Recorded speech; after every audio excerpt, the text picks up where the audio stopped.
হরে কৃষ্ণ, প্রণাম সবাইকে। আজকে মহাভারত আলোচনা, তো সেখান থেকে ধৃতরাষ্ট্র বিলাপ।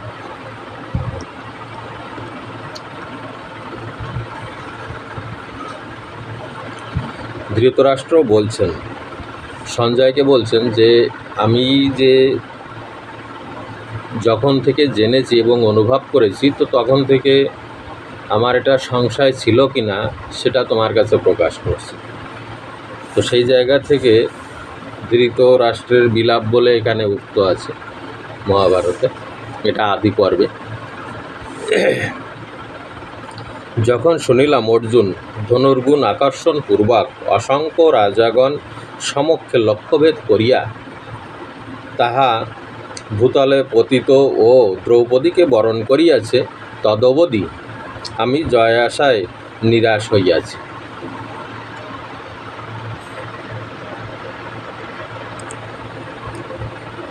যখন শুনিলাম অর্জুন দ্বারকায় সবিক্রম প্রভাবে সুভদ্রার পাণিগ্রহণ করিয়াছে, তথাপি বৃঞ্চি অবতাংশ কৃষ্ণ বলরাম তাদৃশ্য ঘৃণিত ও নিন্দিত কর্মে উপেক্ষা করিয়া পরম সখ্যভাবে ইন্দ্রপ্রস্থে গমন করিয়াছে, তদবধি আমি জয়াশায় নিরাশ হইয়াছি। যখন শুনিলাম দেবরাজ ইন্দ্র নিরবিচ্ছিন্ন মুষলধারে বৃষ্টি করিতে লাগিলেন, কিন্তু অর্জুন তাহাতে বিন্দুমাত্র শঙ্কিত না হইয়া দিব্য স্বরজাল বিস্তার করিয়া সেই বৃষ্টি নিবারণপূর্বক খাণ্ডবদাহে অগ্নিকে পরিতৃপ্ত করিয়াছেন, তদবধি আমি জয়াশায় নিরাশ হইয়াছি। যখন শুনিলাম কুন্তীর সহিত পঞ্চপাণ্ডব যতুগৃহে প্রজ্বলিত হুতাসন হইতে পরিত্রাণ পাইয়াছে এবং অসামান্য ধীশক্তিসম্পন্ন বিদুর তাহাদিগের অভীষ্ট সিদ্ধির নিমিত্ত যত্নবান আছে, তদবধি আমি জয়াশায় নিরাশ হইয়াছি। যখন শুনিলাম ভীমসেন বাহুবলে বলদৃপ্ত মগধাধিপতি জরাসন্ধকে বধ করিয়াছে এবং দিগ্বিজয় প্রসঙ্গে অনেক অনেক ভূপতি দিগকে বশীভূত করিয়া রাষ্ট্রীয় মহাযজ্ঞের অনুষ্ঠান করিয়াছে, তদবধি আমি জয়াশায় নিরাশ হইয়াছি। যখন শুনিলাম একবস্ত্রা অশ্রুমুখী দুঃখিতা রজস্বলা দ্রৌপদীকে সনাতা হইলেও অনাথার ন্যায় সভায় আনায়ন ও নিতান্ত নির্বোধ দুঃশাসন তাহার পরিধেয় বস্ত্র আকর্ষণ করিয়াছে, তথাপি ওই দুষ্ট বিনষ্ট হয় নাই, তদবধি আমি জয়াশায় নিরাশ হইয়াছি। যখন শুনিলাম শকুনি পাশাক্রীড়া করিয়া যুধিষ্ঠিরকে পরাজিত ও রাজ্যচ্যুত করিয়াছে, তথাপি শান্ত ও সুশীল ভ্রাতৃগণ তাহার অনুগতই আছে, তখন আর জয়াশা করি নাই। যখন বনপ্রস্থকালে জ্যেষ্ঠ ভক্তি পরায়ণতা প্রযুক্ত পাণ্ডবদিগকে অশেষ ক্লেশ শিকার সহকারে বিবিধ হিতচেষ্টা করিতে শ্রবণ করিলাম এবং ভিক্ষোপজীবী মহাত্মা স্নাতক ব্রাহ্মণগণ ধর্মরাজ যুধিষ্ঠিরের অনুগত আছেন, তখন আর জয়াশা করি নাই। যখন শুনিলাম অর্জুন কিরাতরূপী ভগবান মহাদেবকে যুদ্ধে প্রীত ও প্রসন্ন করিয়া পাশুপত মহাস্ত্র প্রাপ্ত হইয়াছে এবং স্বর্গে দেবরাজ ইন্দ্রের নিকট যথাবিধানে অস্ত্রশিক্ষা করিয়াছে, তখন আমি আর জয়াশা করি নাই। যখন শুনিলাম বরদান দৃপ্ত ও দেবতাদিগের অজেয় পুলমপুত্র কালকেয় দিগকে অর্জুন পরাজয় করিয়াছে এবং দুর্দান্ত দানব দল দমন করিবার নিমিত্ত ইন্দ্রলোকে গমন করিয়া কৃতকার্য হইয়া প্রত্যাগমন করিয়াছে, তদবধি আর জয়াশা করি নাই। যখন শুনিলাম ভীম ও অন্যান্য পাণ্ডবগণ যথায় নরলোকে সঞ্চার মাত্র নাই, এইরূপ দুর্গম স্থানে গমন করিয়া কুবেরের সহিত সমাগত হইয়াছে, তখন আর আমার জয়াশা নাই। যখন শুনিলাম কর্ণের পরামর্শক্রমে ঘোষ যাত্রাগত মৎপুত্রেরা গন্ধর্ব দ্বারা সংযত ও অর্জুন কর্তৃক বিমোচিত হইয়াছে, তদবধি আমার আর জয় আশা নাই। যখন শুনিলাম ধর্ম স্বয়ং যক্ষের আকার স্বীকার করিয়া ধর্মরাজ যুধিষ্ঠিরের সম্মুখে উপস্থিত হইয়া কয়েকটি প্রশ্ন জিজ্ঞাসা করিয়াছেন, তদবধি আমি জয় আশায় নিরাশ হইয়াছি। যখন শুনিলাম বিরাট নগরীতে দ্রৌপদীর সহিত পঞ্চপাণ্ডব প্রচ্ছন্ন বেশে অজ্ঞাতবাস অবলম্বন করিয়াছে, কিন্তু আমার পুত্রেরা কিছুতেই তাহার অনুসন্ধান করিতে পারিল না, তদবধি আমি আর জয় আশা করি নাই।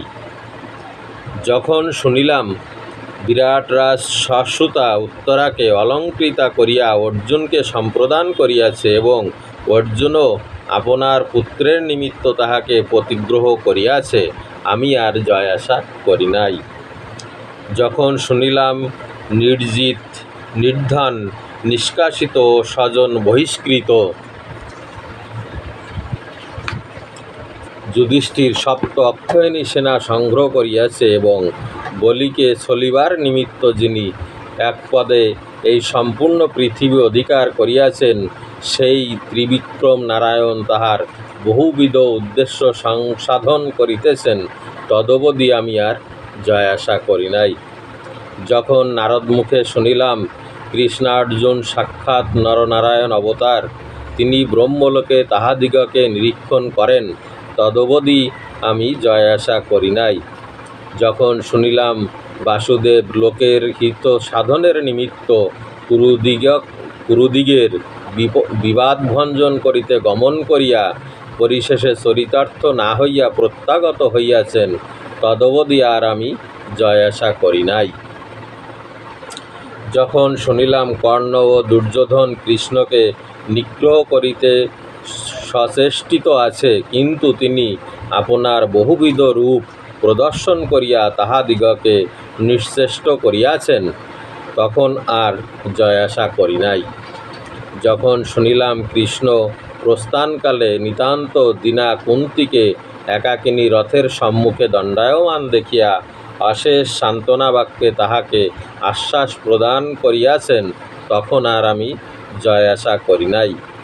যখন শুনিলাম বাসুদেব ও ভীষ্ম উভয়ে পাণ্ডবদিগের মন্ত্রী হইয়াছেন এবং দ্রোণাচার্য কায়মনোবাক্যে নিরাবিচ্ছিন্ন তাহাদিগের শুভ অনুধান করিতেছেন, তখন আর আমি জয় আশা করি নাই।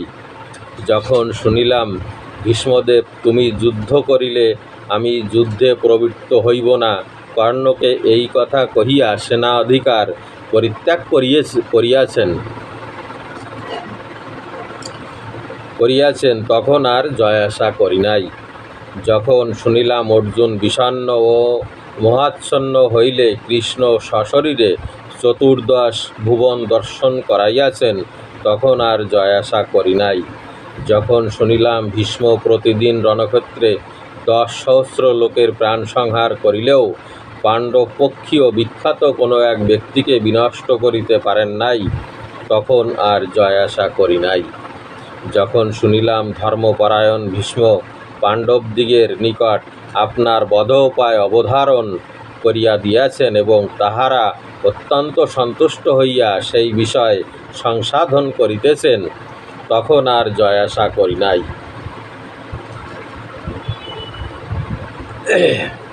যখন শুনিলাম অর্জুন শিখণ্ডীকে সম্মুখে রাখিয়া মহাবল পরাক্রান্ত ভীষ্মকে নিতান্ত নিস্তেজ করিয়াছে, তখন আর আমি জয় আশা করি নাই। যখন শুনিলাম ভীষ্মদেব মৎপক্ষীয় অসংখ্য লোককে বিনষ্ট ও অল্পবশিষ্ট করিয়া শত্রু পক্ষদিগের সুতীক্ষ্ণ স্বরজালে বিদ্ধ কলেবর হইয়া সরসজ্জায় শায়িত হইয়াছেন, তখন আর জয় আশা করি নাই। যখন শুনিলাম ভীষ্ম সরসজ্জায় শয়ান হইয়া পিপাসা শান্তির নিমিত্ত পানীয় আনায়নার্থে অনুজ্ঞা করিলে অর্জুন ভূমিভেদ করিয়া তাহাকে পরিতৃপ্ত করিয়াছেন, তখন আর জয় আশা করি নাই। যখন শুনিলাম বায়ু, ইন্দ্র ও সূর্য ইহারা পঞ্চ পাণ্ডবদিগের অনুকূলে আছেন এবং দুরান্ত হিংস্র জন্তুগণ যাত্রাকালে আমাদিগকে নানা প্রকারে বিভীষিকা প্রদর্শন করিয়া থাকে, তখন আর আমি জয় আশা করি নাই। যখন শুনিলাম বিচিত্রবীর্য দ্রোণাচার্য যুদ্ধে নানাবিধ অস্ত্র প্রয়োগ নৈপুণ্য প্রদর্শন করিয়া পঞ্চ পাণ্ডবদের কাহকেও বিনষ্ট করিতে পারেন নাই, তখন আমি আর জয় আশা করি নাই। যখন শুনিলাম মহারথ সপ্তগণ সপ্তগণ যাহারা অর্জুন বিনাশের নিমিত্ত ব্যবস্থিত হইয়াছিল, তাহারা তৎকর্তৃক নিহত হইয়াছেন, তখন আর আমি জয় আশা করি নাই। যখন শুনিলাম দ্রোণাচার্য অস্ত্র গ্রহণ করিয়া যাহা সতত সাবধানে সংরক্ষণ করিতেছে, সেই দুর্ভেদ্য ব্যূহভেদ করিয়া তন্মধ্যে অভিমন্যু অসহায় হইয়া সহসা প্রবেশ করিয়াছে, তখন আর জয় আশা করি নাই। যখন শুনিলাম সপ্তরথী অর্জুন বিনাশে অসমর্থ হইয়া অল্পবয়স্ক বালক অভিমন্যুকে বধ করিয়া পরম সন্তোষ লাভ করিয়াছে, তখন আর আমি জয় আশা করি নাই। যখন শুনিলাম অভিমন্যুকে বিনষ্ট করিয়া ধার্তরাষ্ট্ররা অতিশয় হৃষ্ট ও সন্তুষ্ট হইলে অর্জুন রোষ ভরে সিন্ধুরাজ জয়দ্রথকে বিনাশ করিতে দৃঢ় প্রতিজ্ঞা করিয়াছে, তখন আর আমি জয় আশা করি নাই। যখন শুনিলাম অর্জুন শত্রু সমক্ষে জয়দ্রথকে বধ করিয়া অনায়াসে প্রতিজ্ঞাপাশ হইতে বিমুক্ত হইয়াছেন, তখন আর জয় আশা করি নাই। যখন শুনিলাম অর্জুনের অশ্ব চতুষ্টেয় একান্ত ক্লান্ত হইলে বাসুদেব বন্ধন উন্মোচন করিয়া তাহাদিগকে জলপান করাইয়া পুনর্বার রথে যোজনা করেন, তখন আর আমি জয় আশা করি নাই। যখন শুনিলাম কর্ণধনুর অগ্রভাগ দ্বারা ভীমসেনকে আকর্ষণ করিয়া যথোচিত তিরস্কার করিয়াছেন ও সে অশেষ ক্লেশ স্বীকার করিয়া ভাগ্যবলে আপনার প্রাণ রক্ষা করিয়াছে, তখন আর জয় আশা করি নাই।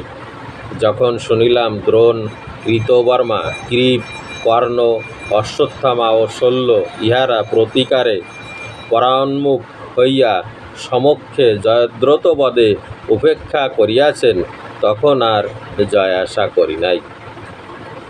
যখন শুনিলাম দেবরাজ দত্ত দিব্যশক্তি ঘোররূপী রাক্ষস ঘটোৎকচের বধ নিমিত্ত প্রযুক্ত হইয়াছে, তখন আর জয় আশা করি নাই। যখন শুনিলাম কর্ণ অর্জুনের বধসাধন করিবার নিমিত্ত যে এক পুরুষঘাতিনী শক্তি রাখিয়াছেন, তাহা রাক্ষস ঘটোৎকচের উপর নিক্ষেপ করিয়াছেন, তখন আর আমি জয় আশা করি নাই। যখন শুনিলাম ধৃষ্টদ্যুম্ন যুদ্ধে ধর্মের বিরুদ্ধ আচরণ করিয়া মরণে স্থির নিশ্চয় বিশস্ত্র ও রথস্থিত দ্রোণাচার্যের শিরচ্ছেদন করিয়াছে, তখন আর জয় আশা করি নাই। যখন শুনিলাম অশ্বত্থামার সম্মুখীন হইয়া মাতৃসুত নকুল অসংখ্য লোকসমক্ষে ঘোরতর দ্বৈরথ সংগ্রাম করিয়াছে, তখন আর জয় আশা করি নাই।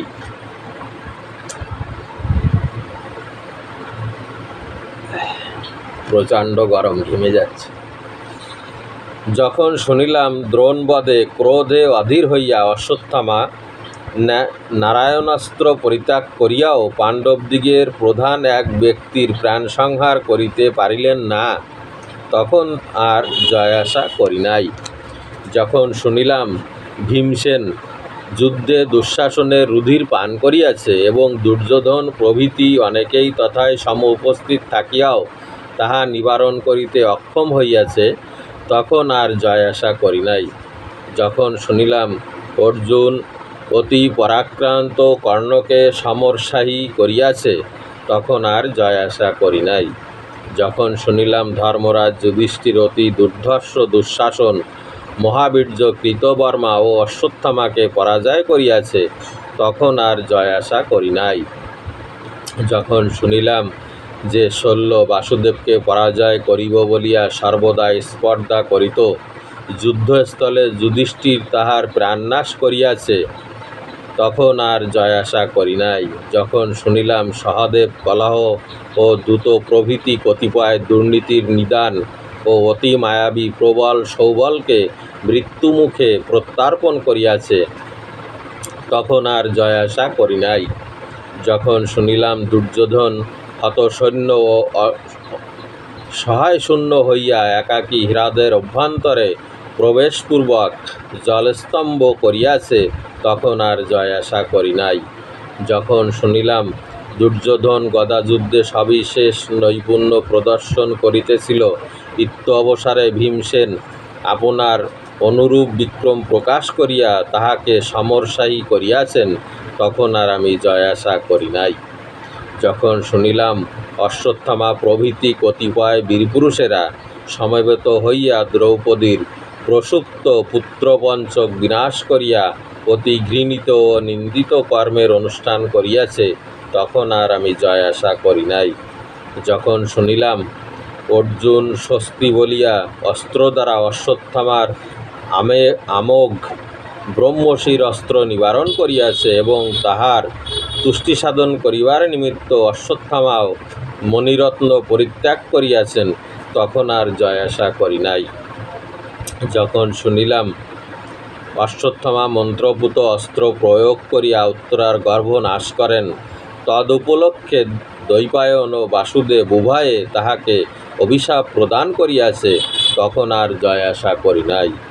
এক্ষণে গান্ধারীর পুত্র পৌত্র পিতা ভ্রাতা প্রভৃতি সমুদায় আত্মীয় স্বজনের নিধান দশায় এতাদৃশ্য দুরবস্থায় পড়িয়াছেন এবং পাণ্ডবেরা অনায়াসে অতি দুষ্কর কার্যের সংসাধন করিয়া পরিশেষে রাজসিংহাসন অধিকার করিয়াছে। এক্ষণে আমাদিগের পক্ষীয় 3টি ও পাণ্ডবদিগের 7টি সমুদায় 10 জন অবশিষ্ট আছেন। এই ভয়ঙ্কর যুদ্ধে অষ্টাদশ অক্ষয়িনী সেনা বিনষ্ট হইয়াছে। হে সঞ্জয়, সেই সমুদয় স্মরণ করিয়া আমি বারংবার মোহে অভিভূত হইতেছি। চারিদিকে শূন্যময় ও জীবলোক শোকময় বলিয়া এক্ষণে প্রতীয়মান হইতেছে। আমার আর চেতনা নাই, মন বিহ্বল হইতেছে। এটা ধৃতরাষ্ট্রের শোক। এরপরে ধৃতরাষ্ট্রের প্রতি সান্ত্বনা। এটা এরপর এখানেই রাখছি। হরে কৃষ্ণ।